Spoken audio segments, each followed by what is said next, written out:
Good morning, good evening, good afternoon. This is the Papa Joe Show, where Papa Joe knows. I am your host, Papa Joe. And I want to say thank you all for being here today. If you are new to the channel, do me a favor, is give us a subscribe, smash the likes, all that fun stuff. I try to grow the channel out, get as much content out for you guys as much as I possibly can. So thank you for those of you who are part of the show here. So we're going to take a look at the crazy stuff going around in the banking sector. And the reason being is because it's kind of important to pay attention to at the current moment, mainly because everyone's financial stability, realistically, the economic stability is at stake right now. So we are going to take a look at some stuff. We are seriously entering into a time of some, well, let's just put it this way. Since the beginning of this year, we have had 4 banks fail. 4. Last time I think we had 1 or 2, I don't remember. You had Lehman Brothers, and then you had, well, they were all shaky, right? So anyhow, this time around, it's a little bit different because there are major investment banks that are going under, which is very interesting. Also, you have JP Morgan is now the largest bank in the daggum country, based off of the deposits on hand, I think is the term. Whatever. Anyhow, so fun stuff for sure. We're going to jump into the, if I push the right button, stuff here real quick. Bailouts won't prevent a financial crisis. So, by the way, this week they're also apparently going to be raising the interest rates again, which is not conducive to a good environment. So, we've talked about First Republic falling as another warning shot to central banks. Yeah, we have talked about that the past couple of days. And the reason being is because this is not a little deal. We need to pay attention to this. It appears that 2023 could be remembered as a year that marked the beginning of the new financial crisis. We are in one. We have been in one. We have been in a recession. No, we're not talking about a recession here. We're not actually talking about a depression. I actually think the dollar's dead. Actually, not I think. It is. The rest of the world isn't using it. Dollar's not worth anything at all. And because it's not worth anything at all, we are in the midst of a very, very big problem. When the dollar fails, how in the world are we as Americans going to actually have commerce with the rest of the world? We're going to have to use their currency like they've been using our currency. It sounds kind of interesting, if you ask me. Just pointing it out here. Anyways, it appears that 2023 and now is the financial crisis year. Silicon Valley Bank and Signature collapsed in March. Optimists argued that this was an idiosyncrasis driven by the bank's large holdings and startup deposits. Shortly after, with Credit Suisse fell. Did y'all remember that one? No, most people didn't. Americans shrugged it off as it was a foreign bank. The thing is, the hiccups, they're all connected, y'all. With the buyout of First Republic by JP Morgan over the weekend, the prospect of a general banking crisis is being taken more seriously by the markets. Earlier this week, there were sell-offs in multiple bank stocks. PacWest tanked 42%. Western Alliance plunged 27%. Metropolitan Bank fell 20%. Commercia and Zion Bank Corp followed the pack, both down nearly 10%. Regional banks, KBW, Regional Banks Index, which tracks smaller regional banks, fell 7% overall. Markets are finally waking up to the fact that a large portion of the banking system is potentially insolvent, around half of it by some measures. Even if a quarter of it is insolvent, guys, do you understand that that's money that doesn't come back out to the people's hands that deposited in those banks?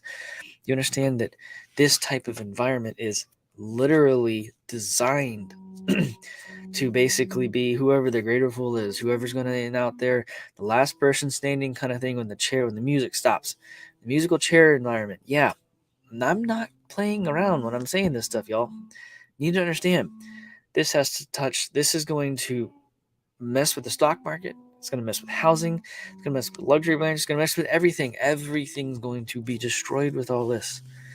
And yet, everyone wants you to focus on the game. Everyone wants you to focus on whatever's happening on TV. whatever shows are coming, whatever new series is coming out, whatever things like that. They want you distracted. Things going on in Ukraine and Russia, that's a distraction from the banking collapse. And the banking collapse for some people is a distraction from what's going on over there. The thing is, though, as we've talked about on the Patreon, by the way, check that out. It's right here. It's also in the description of the video.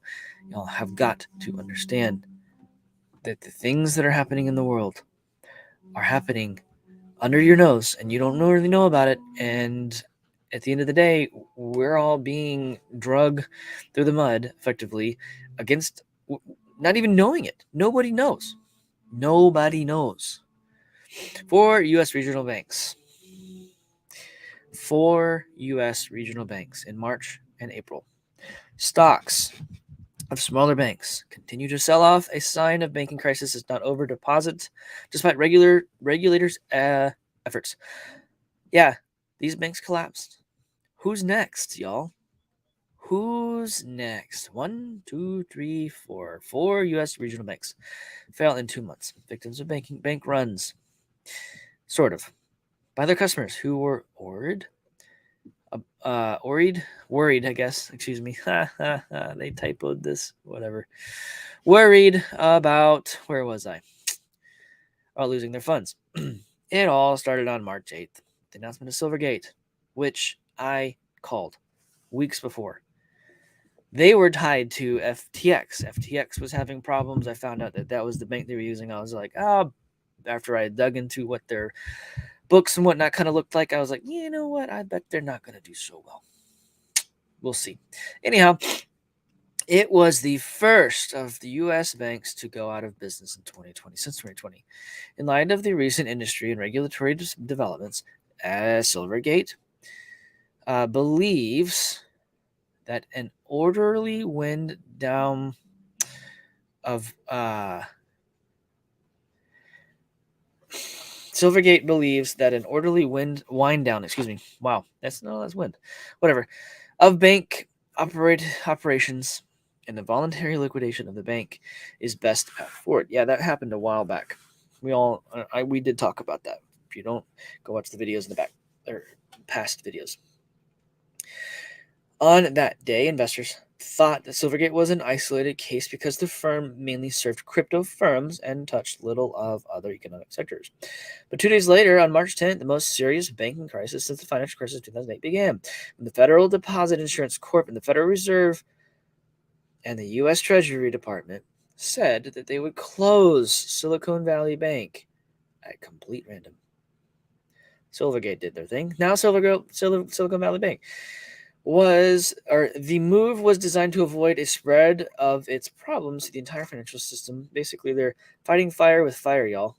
They're fighting fire with fire. They are legit. Basically, y'all. Oh, sorry. My legs are sore. It is very, very crazy. Everybody and their brother needs to understand. Yeah, PacWest and Western Alliance crashed yesterday. This week. This isn't over, y'all. This isn't over. I've been trying to tell everybody. Crypto is the exit strategy. Cryptocurrency will be where money flows to because it is the obvious choice to do so. You can go buy land, but land is also highly, highly overvalued right now. And land is also going to crash with this rest of this market. It is, because the value that has been propped up on the different stocks and the bonds and the different mortgage-backed securities and all the different derivatives and everything around the banking sector all are going to die. They already are. That's why there are swaps, the mortgage-backed securities, the insurance on the bonds is going up exponentially. That is not a good sign, y'all. Reason this is going to happen, crypto is going to be where people run to.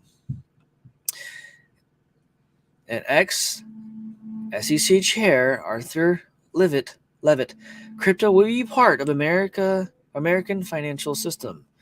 Now, I don't know what he's talking about because this article specifically doesn't say. Not that I remember. But just to put something into perspective, y'all, as we know it, crypto should be part of the financial system, as Bitcoin, Litecoin, Ethereum, etc. Not their CBDCs. Former Securities Exchange Commission Chairman Arthur Levitt believes that cryptocurrencies will eventually become an integral part of the American financial system. As the U.S. economy faces ups and downs, including the ongoing banking crisis saw involving SVB, the first public bank, and adoption of cryptocurrencies and decentralized finance, or DeFi, could potentially impact the financial landscape positively. I mind you, positively. The integration of cryptocurrencies into the American financial system could bring several benefits. For instance, cryptocurrencies can offer faster, cheaper cross-border transactions and all these other blah blah blah blah global transactions. The talking points they keep talking. Bank the unbanked, that kind of stuff. Another critical aspect of cryptocurrencies is their role in the burgeoning DeFi sector. DeFi platforms offer a wide range of financial services, such as lending, borrowing, and trading, without relying on traditional intermediaries like banks. In other words, it's crowdsourced funding. Everybody gets a piece of the pie, everyone gets to look at the ice cream, everyone gets to enjoy the rewards, not just the bank. If there's interest associated to it, that interest gets divvied up between whoever's going to be providing the liquidity for the loan. They get their initial principal back plus that interest. Not a bad setup, if you ask me. Rather than the bank, the people get the money back. It's a way for everyone to make a living, technically. Anyhow, yeah, it'll also foster more innovation and competition in the sector. You'll need to understand this is coming down the pipe. This is what's going to be happening. Y'all need to be ready for this. Get yourselves ready to go, because this stuff is happening. Our entire economy is collapsing. The banks are doing it. The banks are what runs the economy. We run the economy. When the oil from the Federal Reserve, the dollars flowing through the system, dries up, or if you overload the system, what happens to a motor if you put too much oil in it? What happens to a motor if there is no oil in it? Yeah, you're about to see too much oil in it. Then they'll drain and pull the plug, and then there'll be no oil in it, and it will freeze. And it will freeze hard. It's going to get crazy, y'all. It's going to be nasty. It's not going to be good. We've got Bitcoin sitting just under 28.5. You got the Dow, which is up, which is odd. These are up. They're inverse of each other, which is also interesting. You got the NASDAQ and the S&P 500 all respectively doing their thing. Gold is up slightly, so is silver. Today we have Divi, which is trending down. Not necessarily a bad time to stack it. The stuff that they do, guys, the foundation they're building, it is phenomenal. We will see some pretty cool stuff come out of there. You've got Matic, which is trying to trend back up, which is doing, in my opinion, great. Mortgage rates on my thing here have not adjusted. We will see what happens in the not too far future as it adjusts. We've got the banking sector. All of them are down. Interesting.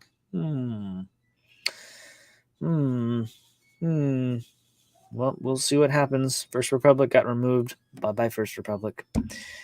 Yeah, fun stuff. All right, let's jump in here and say, hey, everyone. We got Daddy-O here in South Carolina. It's 100% pork barbecue. Yes, it is. Mostly it's whole hog. Or butts or ribs or something like that, which is great. I love it, man. I'm glad you got to enjoy that. Texas beef and whatnot. The Texas smoked beef is definitely different. Those of you who are new to the channel or just tuning in, I have a hobby where I cook for different events and whatnot. I enjoy cooking and smoking meats. If you're on the Patreon, I did a video about that, as the Patreon members requested. Hey, you talk about all this barbecuing. Why don't you do a video showing us what you do? So I did. Go check it out if you haven't watched it yet. It's a lot. I did have a lot of fun. It was very long cook. I did briskets. A lot of briskets take more than 24 hours if you do them right. Some people would disagree with that. You don't have to do it that way. I prefer to do it that way because it just works better, in my opinion. But anyways, Tom, what's going on, brother? Thanks for being here today. As always, I appreciate it. We got Sharon. What's up? Thanks for being here today. You got it live. I love it. Tom, glad. Good luck. Have fun. And let me know how you turn out. We've got Johnny Holder in the house. What's up, brother? Thanks for being part of the show today. It is great to see you. Who else we got in here? Lithia, good afternoon. Appreciate you being here. Please drive safely. Appreciate you being part of the show. I love it when you guys are here every day. It's great. It's fantastic. Oh, who else we got here? We got Duke Ironstone. What's up, brother? Thanks for being here today. I'm glad you made it live. It is fantastic to have you here. I do appreciate it. Listen, y'all have a beautiful, blessed, wonderful rest of the day. I will talk to you later. See you all Friday and take it easy. Talk later.